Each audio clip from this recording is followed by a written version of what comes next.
Muy buenos días, bienvenidos, bienvenidas a esta conversación, a esta sesión que vamos a tener respecto a la protección radiológica en pediatría, con una intención de conversar en este pequeño espacio sobre las buenas prácticas que estarán aplicadas a partir de la solicitud del examen. Agradezco, por supuesto, a la Sociedad Paraguaya de Pediatría por la consideración en este espacio. Mi nombre es Andrés Cabezas Cabrera, yo soy de profesión tecnólogo médico y doctor en educación, y desde la Sociedad Chilena de Pediatría, a través de la rama de imagenología pediátrica, conformamos la directiva de lo que va a ser este espacio de capacitación con distintas charlas que van a ser muy enriquecedoras, pero también eh, de una expectativa de que genere un cambio en la práctica y una mejora en el actuar, en la atención de nuestros pequeños y de nuestras pequeñas. Les mando un gran abrazo desde Chile, y a partir de ese preámbulo, la intención que busca esta conversación de protección radiológica es centrar una idea como potencial. La gran cantidad de atenciones pediátricas que ustedes reciben como médicos pediatras, gran parte de ellas terminan en exámenes diagnósticos, y gran parte de esos exámenes diagnósticos son con emisión de radiaciones, ya sea ionizante o no ionizante.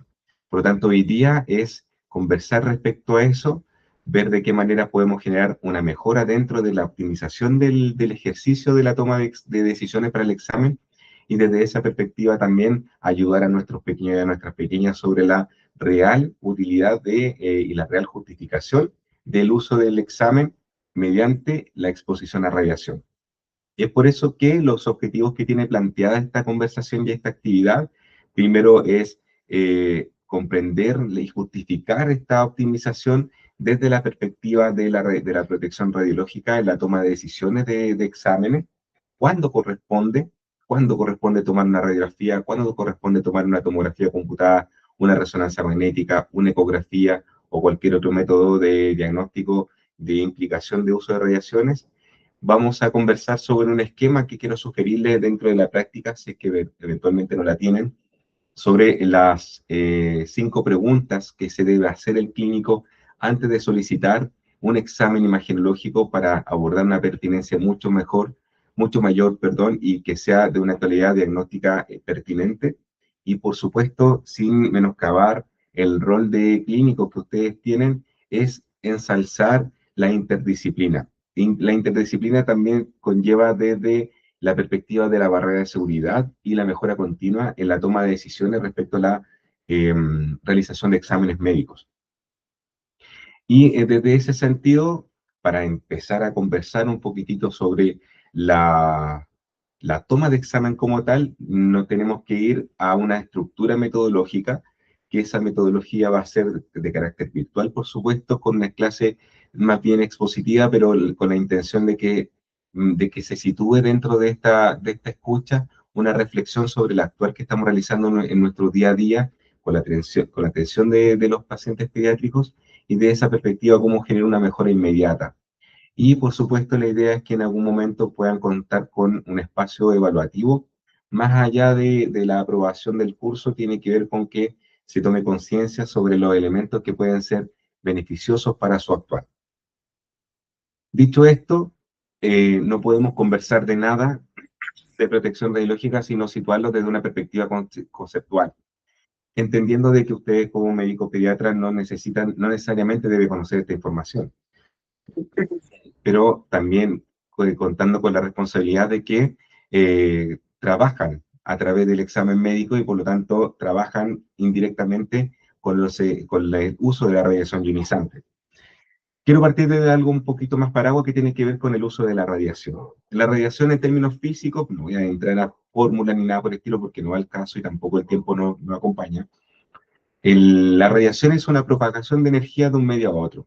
Es una transmisión de energía que está situada en forma de ondas electromagnéticas o partículas subatómicas, y ahí aparecen los distintos apellidos: la radiación gamma, la radiación alfa, la radiación X, etcétera, etcétera. Sin embargo, nosotros en términos diagnósticos y el uso médico trabajamos con la radiación gamma en la medicina nuclear, pero también con la radiación X. Bueno, y la radioterapia también, y la radiación X. Pero para efectos del uso que ustedes trabajan en la radiación X. ¿Y cuál es la particularidad, en definitiva? De que esta radiación tiene un apellido, y esa radiación es de carácter ionizante. ¿Y qué significa que sea ionizante?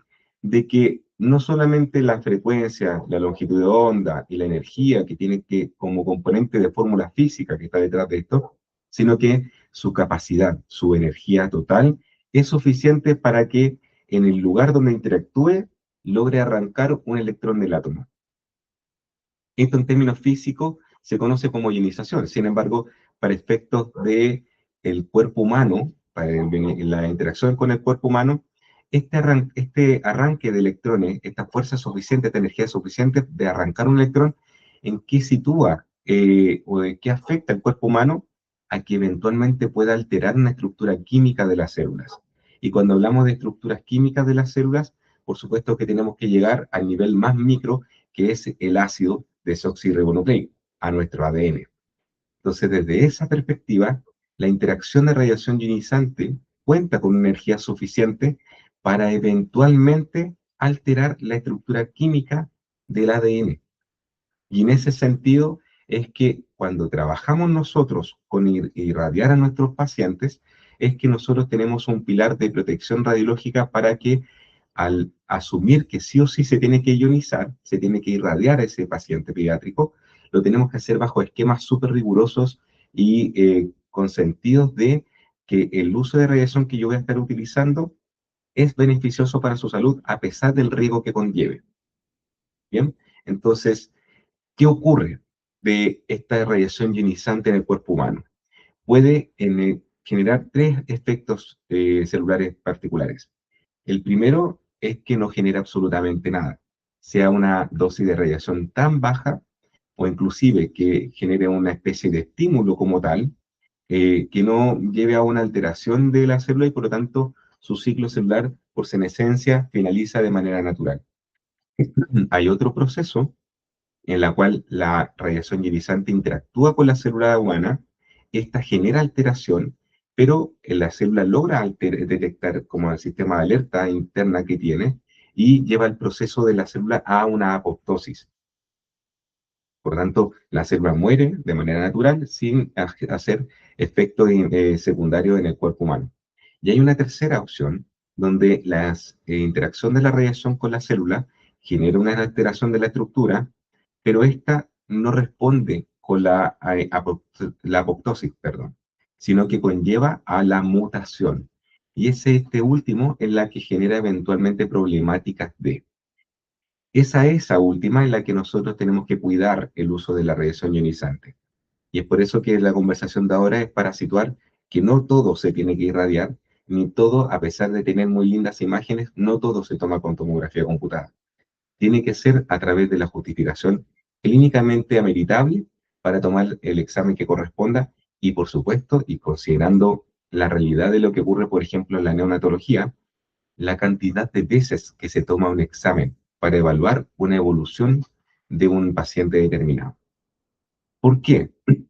Porque los efectos biológicos que existen en esta interacción, ya hablamos de que hay tres tipos de respuestas de la célula. Si nos vamos a los efectos que puede tener esta célula en efectos biológicos interactuando con la radiación, van a estar situadas en dos grupos principales. Y esos grupos principales pueden ser los efectos que pueden ser deterministas o estocásticos o no probabilísticos. El deterministas o no probabilísticos y los estocásticos o probabilísticos. ¿Cuál va a ser la diferencia de esta? El umbral de dosis. El cuerpo humano tiene tolerancias al ejercicio, al sol, a la comida, etcétera, etcétera. Y en este caso a la radiación también. Cuando el tipo de tejido es interactuado por la radiación y esta radiación llega a un nivel de tolerancia de este tejido, sobrepasando este tejido, sobrepasa la dosis umbral. Por lo tanto, se espera que el cuerpo humano manifieste respuesta. Y esta respuesta se genera como un efecto determinista a una reacción bajo el efecto de la radiación. Es decir, se generan enrojecimiento de piel, se generan procesos inflamatorios, incluso hasta la necrosis del tejido, que nosotros lo conocemos como radionecrosis por el prefijo asociado a la radiación. Estos tipos de efectos deterministas son cuando las dosis son tan altas que buscamos daño en un tejido celular. Y es, por ejemplo, en la radioterapia, donde intencionalmente utilizamos dosis de radiación que busquen acabar con el cáncer. No obstante, tenemos una dosis, o sea, un tipo de efecto, perdón, que se conoce como probabilístico o estocástico. Es decir, que cuando la dosis de radiación es baja de este umbral, lo cual nos vamos principalmente a la probabilidad que eventualmente ocurra. ¿Ya? Y en ese sentido entra, por supuesto, la radiografía, la tomografía computada, la mamografía, por supuesto, en el caso de pacientes femeninos adultos. Es decir, que este tipo de radiación, si bien es diagnóstica, es bajo este umbral, la respuesta no es somática, no, el cuerpo no responde a ella, pero la probabilidad que el efecto ocurra va a ser asociado a la dosis que ésta tenga. Pero la gravedad de esta no depende de esta dosis. ¿Bien? Es decir, ¿por qué planteo esto? Porque el radiodiagnóstico, que es la tomografía computada particularmente y la radiografía, entra dentro de este grupo del efecto estocástico. Y por lo tanto, como tenemos un efecto probabilístico, tenemos que reducir a cero los riesgos probabilísticos de que ocurra. Y en ese sentido, la justificación médica está también dentro de esta ecuación de cómo nosotros reducimos el riesgo potencial de daño al paciente pediátrico. ¿Y por qué? Ya lo conversamos anteriormente de que el cuerpo humano tiene ciertas tolerancias. Y estas tolerancias, en términos de técnicos, nosotros los manejamos como la radiosensibilidad. Y esa radiosensibilidad es cómo se van a comportar células, tejidos u organismos frente a los efectos biológicos que tengan que ver con la radiación puntualmente ionizante. Y hago puntualmente ionizante porque hay otro apellido que se conoce muy bien, que no está planteado de esta conversación, que es la no ionizante, que es aquella que tiene la capacidad, no es suficientemente fuerte su energía para generar el retiro o el arranque del electrón del orbital del átomo de esta célula, sino que logra estimularla o excitarla. ¿Y qué áreas o qué exámenes están con radiación no ionizante? La resonancia magnética y la ecografía, puntualmente. Bien, entonces, cuando tenemos, y esto lo voy a profundizar un poquito más, la resonancia y la ecografía un poquito más adelante. Entonces, cuando tenemos la obligación de irradiar, la obligación médica de irradiar, me corrijo ahí, y estamos situados que estamos dentro de un contexto diagnóstico, estamos asociados entonces que tenemos dos elementos importantes, la posibilidad de que ocurran efectos estocásticos, como también la posibilidad de que exista un tejido más radiosensible del otro. Bien, entonces desde esa perspectiva nosotros tenemos que cuidar cuál es el tejido más radiosensible del resto. Y acá aparece una ley que nosotros acá en radiología manejamos, que se conoce como la ley de Bergoni-Tribondó, perdón, donde establece reglas del juego de cómo se debiera comportar la célula frente a la radiación, o cuáles son los candidatos más óptimos a ser radiosensibles. Y en términos generales aplica por supuesto la imagen que estoy mostrando cuatro, pero en términos generales se agrupan a dos tipos de células particulares. Aquellas células que tengan mayor reproducibilidad mitótica y aquellas que tengan mayor inespecificidad celular. Es decir, mientras más se reproduzca esta célula, más sensible a la radiación. Y mientras más inespecífica sea, más sensible a la radiación. Bien, por tanto, si nosotros hacemos el juego en todo el ciclo vital del ser humano, en el momento donde existe en nuestro cuerpo humano, en nuestro cuerpo, mayor cantidad de células que están altamente reproduciéndose, una alta reproducibilidad mitótica, y a la vez estas células están más adiferenciadas, son en el ciclo gestacional, en el ciclo del proceso de formación embrionaria y el término de la gestación del primer ciclo. Entonces, es por eso la importancia de que cuando trabajamos con pacientes embarazadas, seamos reiterativos en preguntar si es que hay posibilidad de embarazo o no, precisamente por este principio. Porque si nosotros irradiamos injustificadamente y con un control de dosis no adecuado, vamos a trabajar con células altamente sensibles a la radiación por este principio que le comentaba, por ser altamente reproducible y altamente inespecífica. Sin embargo, cuando trabajamos en el ciclo vital, esa curva que le estoy mostrando en la imagen, no baja a cero. Es decir, nuestras células sí o sí siguen siendo radiosensibles en el ciclo, a lo largo de todo el ciclo vital. Y ese es por qué es importante hacer un cuidado de la radioprotección, tanto desde el nacimiento, en la infancia, en la adultez y en la última etapa de vida, la radiosensibilidad no baja. Es decir, seguimos con tejidos que son radiosensibles. ¿Y cuáles son principalmente los tejidos radiosensibles que se conocen en términos generales? Médula ósea, vaso, timo, nódulos linfáticos, las gónadas, cristalinos, linfocitos, y ahí también aparece, por supuesto, la tiroides y las mamas. Es decir, en ese sentido, el tejido, todo el tejido altamente radiosensible, es importante cautelarla, es importante cuidarla.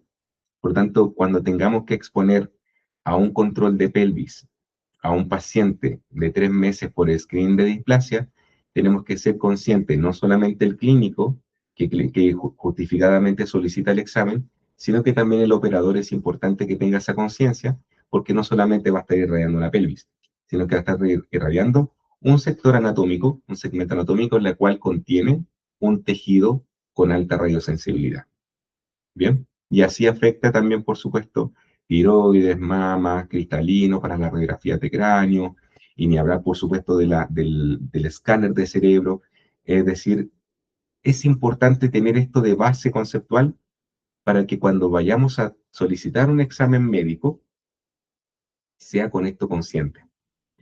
¿Por qué? Porque la práctica uno dice, hagamos un control evolutivo, tomemos una radiografía para ver qué tal la evolución. Y tomamos y tomamos y tomamos.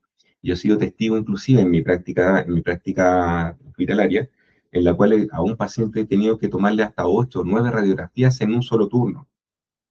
Entiendo la necesidad clínica, pero no justifica la radiación, porque hay otros elementos que pueden tomarse como como herramienta de evolución que no necesariamente sea la imagen.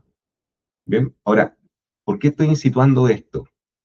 Porque lo relevante no es porque no queramos tomar el examen, para nada, al contrario, somos un grupo de profesionales que necesitamos del examen para apoyar al diagnóstico.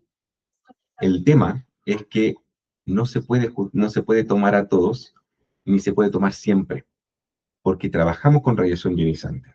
Y ya saben, por el marco conceptual que le entregué, de que genera daño, pequeño, pero genera. ¿Y cuál es el problema principal? El problema principal es que el rango de vida que tienen estos pacientes es muy alto respecto a un paciente adulto como yo. Si a mí me irradian en este momento con un tratamiento o con un examen o sea, distintos exámenes para caracterizar una imagen, o sea, una patología determinada, yo ya estoy en un ciclo de vida que está justo entre la mitad e iniciando el término. Entonces, mi ciclo de vida ya está más avanzado respecto a cualquier respuesta que pueda tener al efecto estocástico. No así el paciente pediátrico. Es decir, el paciente pediátrico que lo vamos a controlar con 6, 7, 8 radiografías diarias, claro, por supuesto, va a irse de alta, va a salir sano, pero va a seguir su ciclo de vida en la cual se podría volver a enfermar, podría requerir un nuevo examen y ahí se va a volver a irradiar nuevamente. Entonces, aparecen desde nuestra perspectiva los pilares básicos de la protección radiológica, que son el control que nosotros tenemos, no solo normativo, sino que también ético y moral para trabajar.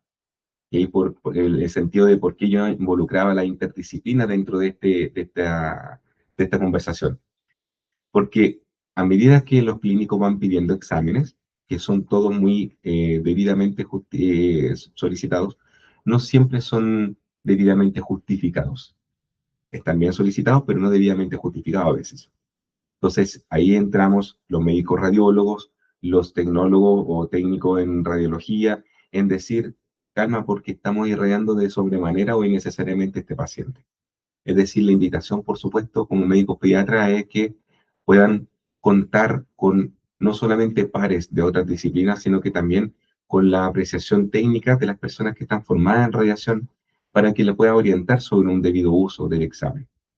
¿Bien? Y en ese sentido, los pilares básicos de la protección radiológica son, y de estos tres pilares que forman la protección radiológica, el clínico tiene principal participación en la justificación, que es la primera. Porque en ese sentido, la justificación clínica para tomar un examen correcto o para solicitar un examen correcto tiene que ser de la mano de no solamente lo que quiero ver, sino que con qué se está utilizando para llegar a ese que quiero ver. Y eso que se está utilizando entran en los otros dos, en la limitación de dosis y en la optimización del proceso. Es decir, el clínico requiere la caracterización de una patología determinada, y la otra parte del equipo, que tendrá que ver con el médico radiólogo y el operador, en este caso el técnico o el tecnólogo médico o el licenciado en radiología, pues tendrán que tomar la decisión respecto a la limitación de dosis y a la optimización de esta para que la patología sea caracterizada con el menor riesgo posible hacia el paciente. ¿Bien? Por lo tanto, en síntesis de esta primera parte, que es el marco conceptual, es súper importante que se consideren dos cosas. La primera es que no nos podemos olvidar de la radiosensibilidad de estos pacientes. La radiosensibilidad de los pacientes pediátricos es más alta que la de los adultos, por lo tanto, se insta a que el médico pediatra, cuando solicite una radiografía, solicite una tomografía computada, sea con el umbral más alto de justificación. ¿Qué quiere decir esto? De que de verdad, para su aporte diagnóstico, no haya otra opción que irradiarlo. Porque si hay una opción de no ionizante, por favor, tome ese camino.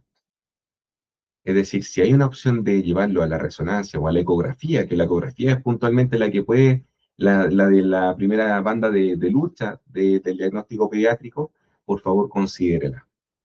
Que solamente la radiación de la radiografía o de la tomografía computada sea altamente justificada. Y lo segundo es que también un importante, que a veces la práctica, y bueno, por supuesto los médicos pediatras estarán de acuerdo conmigo, de que eh, el paciente pediátrico no es un adulto pequeño.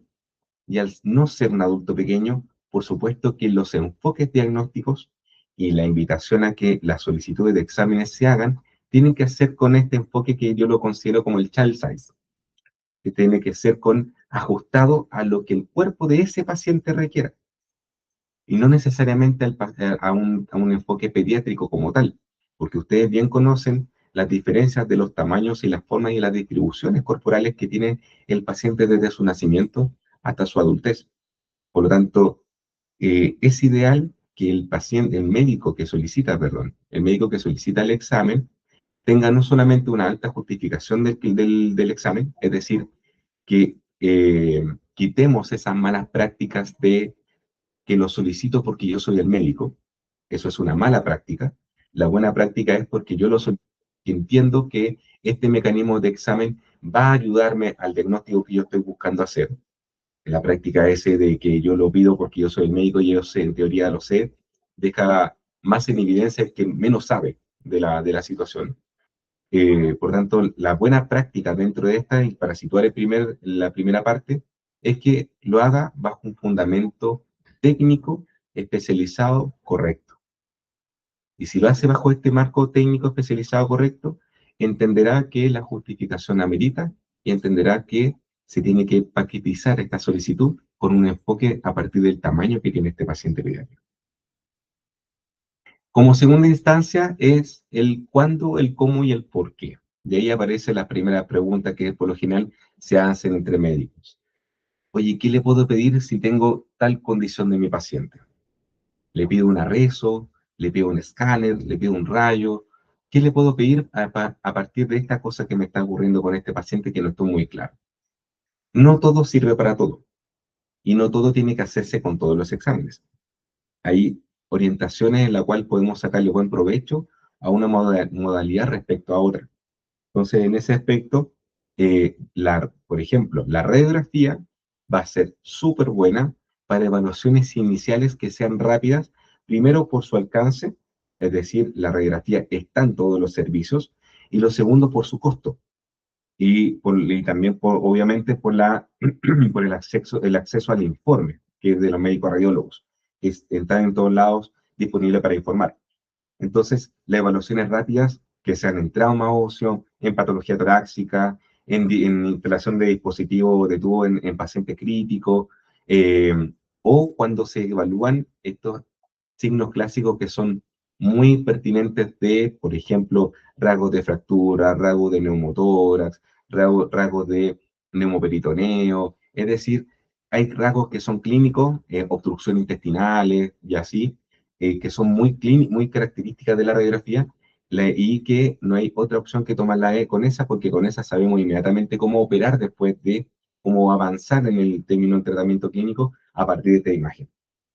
Por tanto, en este sentido, la radiografía en la pediatría es clave como primera línea en la urgencia. En la urgencia principalmente en trauma y en respiratorio.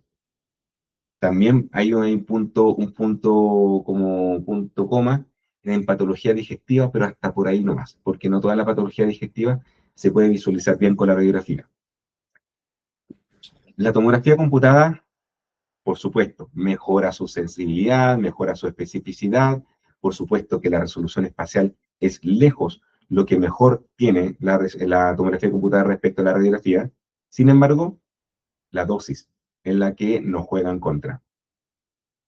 Para que se hagan un esquema, una radiografía de tórax, si lo comparamos con cuántos minutos al sol yo puedo estar exponiéndome como persona, como términos más bien genéricos, una persona que se expone 15 minutos al sol, es esa dosis de radiación que recibe por la radiación solar, es lo más menos aproximado a lo que se recibe una persona cuando se irradia con una radiografía de tórax. La radiografía de tórax son aproximadamente 10 a 15 minutos expuesto al sol. Eso es lo que reciben nuestras células respecto a la radiación, en este caso solar, no X. Una radiografía de cráneo, perdón, un escáner de cerebro, perdón, me corrijo, un escáner de cerebro pueden ser entre 200 a 300 radiografías de tórax. Y si nos vamos a un escáner de abdomen y pelvis, pueden llegar a ser hasta 400 radiografías de tórax. Es decir, para que consideren cuánta radiación en comparación a la solar es la que tendría que estar este niño o esta niña para que sea el homólogo de dosis que reciben una tomografía computada. Entonces, ¿la tomografía computada es buena? Por supuesto que sí. En imagen, lejos es mejor que la radiografía, pero no sirve para todo, ni tampoco es el óptimo respecto a la dosis de radiación. Por tanto, ¿por qué es muy útil? Porque aborda el trauma complejo que la radiografía queda corta, aborda la patología pulmonar igual que la radiografía, pero en un sentido mucho más pertinente de ver a través de los micros a nivel pulmonar. La hemorragia, todo lo que es trauma cerebral, es muy buena. Y después respecto a evaluaciones de urgencia. Es decir, se comporta como la segunda línea de atención en la urgencia. Partimos con la radiografía y aquello que la radiografía no responda o que la clínica no lo amerite la radiografía es el escáner, la tomografía computada. Y bueno, ya lo plantea que las limitaciones de radiación ionizante son las significativas. Por tanto, cuando hablábamos de la alta justificación, entramos a eso. La resonancia magnética, lejos, es la que tiene la mejor imagen. Es la mejor imagen, pero y es potencialmente útil en gran parte de los exámenes. El tema con la resonancia magnética es que son de estudios largos, y estudios largos entendiéndose en un paciente pediátrico que podríamos no controlar sus movimientos, podrían ser movimientos involuntarios. Por tanto, ¿qué conlleva a que a la hora de tomar un estudio de resonancia, en lactantes, en niños pequeños, vaya a requerir la sedación? Ahora, por supuesto, en ese sentido, la sedación está abordada por el médico anestesiólogo, por lo tanto, el médico anestesiólogo encontrará todos los mecanismos de seguridad para que se pueda realizar un examen completo y sin mayores dificultades. Sin embargo, esta resonancia no está en todas las urgencias. Por lo tanto, se vuelve un examen limitado para abordar cualquier aspecto de primera instancia o de primer requerimiento, sobre todo si requiere anestesia, que se vuelve mucho más escaso todavía. Por tanto, esto está potencialmente trabajada para que se pueda hacer una evaluación detallada, primero, idealmente en pacientes ambulatorios, porque la urgencia está más limitada, y en aquella que tenga que evaluar principalmente el tejido blando y el sistema nervioso central. Es decir, con esto puede abordarlo bien, porque se entiende que el paciente puede entrar a un estudio o consideración y va a ir a un lugar donde exista una resonancia con todos los equipamientos que correspondan. Y lo cuarto, que es el más masivo, es el más masivo en respecto a área perdón, de cobertura de atención, es la ecografía, que es el ultrasonido. ¿Cuáles son principalmente las limitancias? Las limitancias son sus dos grandes enemigos, el gas y la obesidad. Yo agregaría un tercer enemigo, pero a veces le pueden sacar buen provecho, que es el hueso. Y esto es por la característica física que tiene de la interacción de la onda de ultrasonido con los tejidos de alta densidad como el hueso. Y hay otro elemento no menor, que es la dependencia del operador. Es decir, de que el centro debe contar con un radiólogo que realice la ecografía y que sea pediatra para que sea una atención pertinente. Por tanto, si bien tienen la fortaleza de ser portátil, de ser rápido, de que no ioniza, que es repetible, que se pueden realizar las veces que se quiera, a veces no está la persona idónea para realizarlas y ahí quedan entrampados. Bien, por tanto, si es que es abordaje de abdomen, por ejemplo, en la neo es muy pertinente en la ecografía por parte de un radiólogo pediatra, porque es el profesional que llega, pero directo a resolver problemáticas complejas, que incluso pueden tener implicancias mortales. Por tanto, el ultrasonido es el más masivo de cobertura, pero tenemos la problemática de que no todos los profesionales están para realizarlas. Es allí donde el médico radiólogo es el profesional que debe tomarla en este espacio de atención. Ahora, ¿cuáles son las reglas del juego que nosotros sugerimos para que ustedes como médicos pediatras puedan abordarla? Dos principales grupos. Por supuesto que esto tiene que ser conversado con el equipo y tiene que ser situado dentro de los protocolos de cuáles son los equipamientos que yo tengo disponibles para realizar los exámenes. Sugiero como primera instancia la guía europea de la Comisión Europea que establece como las sugerencias de cuáles son los exámenes ideales frente a una condición clínica determinada. ¿Vale? En ese sentido es un marco clásico, que es un marco de referencia muy masivo, muy bien utilizado por muchos especialistas y que está en permanente actualización. Por lo tanto, ahí yo les dejo el link para que puedan darle una revisión y puedan sacar a partir de su experiencia y su tipo de atención la mayor pertinencia de los exámenes que se pudieran solicitar. Y por supuesto, Image Gently, que es una campaña que es estadounidense, que busca las buenas prácticas y la reducción de dosis de niños, sobre todo en tomografía computada, pensando en que hay bastante malas praxis respecto a la solicitud de exámenes. Hay una alza en la curva de detenciones pediátricas en tomografía computada bastante preocupante. Y si bien entendemos la lógica que tiene que ver con la caracterización de patologías, también sugerimos que sea cauteloso por el hecho de la dosis de radiación en pacientes pediátricos. Y ya lo había mencionado, es importante que el clínico tenga conocimiento de cuáles son las cosas, cuál es el equipamiento que tiene el servicio de imagenología, para que se puedan solicitar exámenes pertinentes y asegurar de que este paciente pediátrico, primero, va a tener su cobertura de clínica, su examen, pero también asegurarse de que va a contar con un mecanismo de protección radiológica asegurado y que sea lo más pertinente a lo que corresponde. Es decir, que esta triada entre la limitación de dosis, la optimización y la justificación sea bien trabajada. Por lo tanto, mi sugerencia es que se mantengan trabajos cotidianos y bien armados con el equipo de imagenología, con el equipo de médico radiólogo, con la otra dependencia, con urgencia, con pabellón, con UCI, con UTI. Es decir, tiene que ser articulado este trabajo para que este paciente pediátrico sea bien atendido, pero también no tenga la exposición innecesaria al tratamiento. Y la sugerencia que yo tengo con respecto a las 5 preguntas. Y esto también está basado dentro de un marco internacional que tiene que ver con la Comisión Internacional de Protección Radiológica y la Organización Mundial de la Salud, que es que el clínico se haga estas preguntas antes de solicitar el examen. Estas preguntas tienen que ser a forma de reflexión. ¿Cuál es la pregunta clínica exacta? Que tenga que ver con la decisión del resultado, si yo realizo una resonancia versus una ecografía versus una tomografía, cuál va a ser la que me cambia el resultado diagnóstico que yo estoy buscando. Principalmente, si hay una alternativa sin radiación, partir con eso. Lo que yo estoy buscando, si irradia o no se irradia. ¿Dónde se irradia? Ok, busquemos el mejor protocolo para ver si es que requiere sedación o no, si es que está en mi servicio o no. Si se irradia, ¿será pertinente que se irradie tanto o no? ¿Lo podría cubrir con una radiografía? ¿Lo podría cubrir con una tomografía? Esas cosas, esa reflexión es súper importante que esté en la práctica clínica como una buena práctica. La guía de derivación para esta indicación, no me acuerdo si estaba en esta guía internacional para la patología que estoy buscando, la voy a revisar. Es decir, que la solicitud de examen sea pertinente, altamente justificado. Y por supuesto, a la hora de solicitar el examen también viene otro debe, que es que le podamos dar contexto a esta orden médica. Eh, Orden de escáner o tomografía de cerebro para paciente de 4 años dice muy poco para lo mucho que se quiere buscar.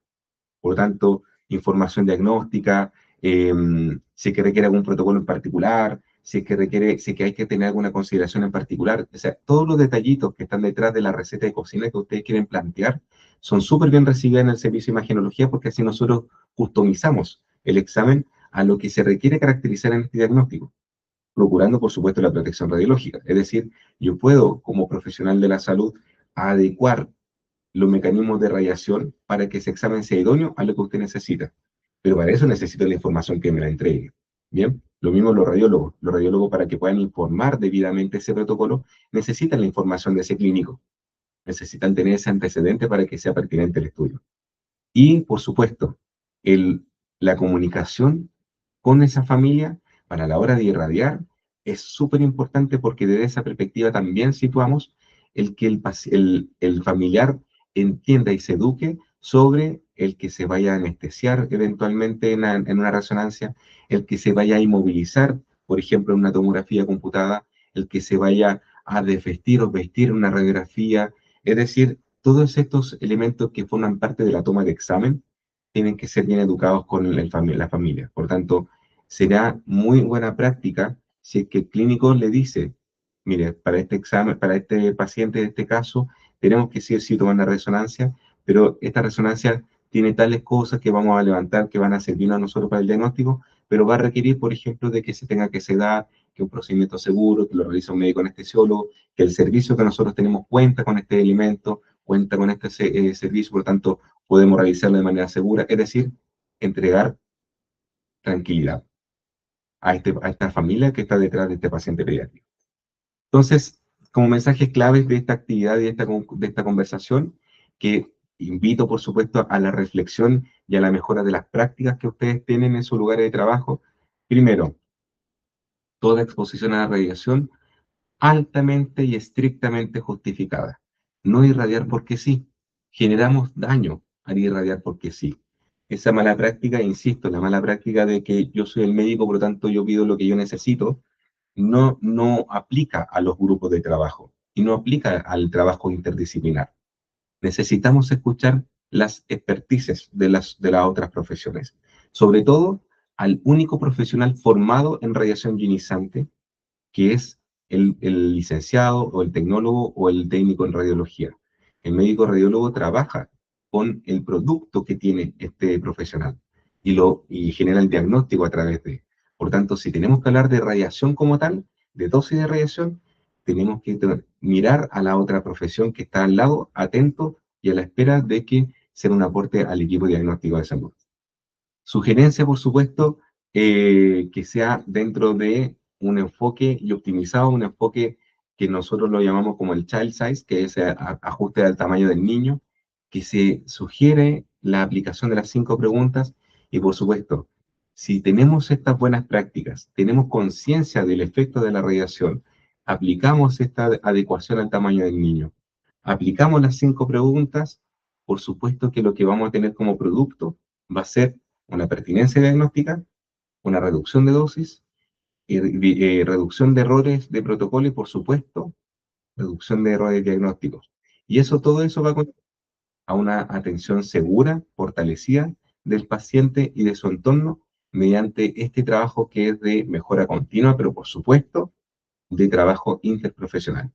Así que la invitación en esta conversación es hacer una reflexión profunda de nuestro actuar, de nuestra área de trabajo, dónde estoy trabajando, qué herramientas tengo y cómo a partir de hoy día mismo puedo generar la mejora a partir de esta conversación. Así que agradezco el que la escucha, el que me hayan atendido a esta conversación. Por supuesto, quedo a disposición de cualquier inquietud y le doy las gracias por este espacio. Que estén muy bien, que sea un excelente día.